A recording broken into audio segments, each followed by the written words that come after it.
Good afternoon. My name is Sohum Fotedar. I am a senior in Cal Poly San Luis Obispo, and I have some thoughts about teen violence.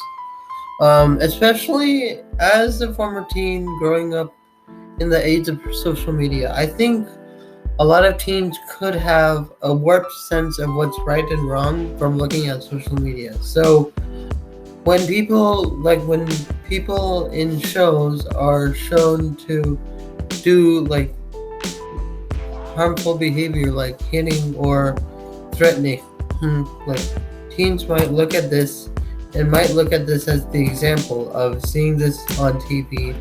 This is what it's supposed to be done.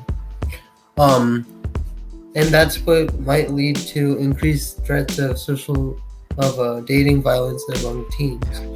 Another example would be adults. If a teen was in a situationship where their parents were domestic violence victims, then it could be a way they might get influenced off that. But when you go to the victims of domestic violence,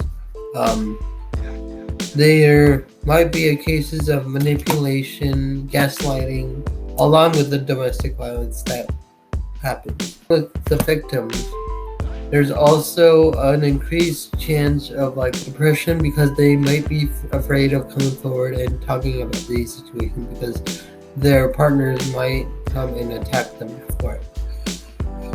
Well, starting with the advent of the coronavirus pandemic in the early of spring 2020, I think there's been an increase in domestic violence cases regardless because of the shelter in place.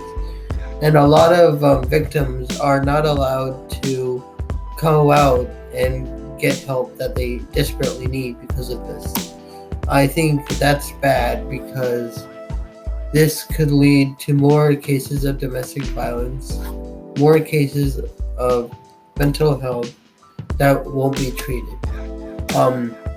What we can do to prevent domestic violence is we need to go talk to trusted adults to set the example of what a healthy relationship is.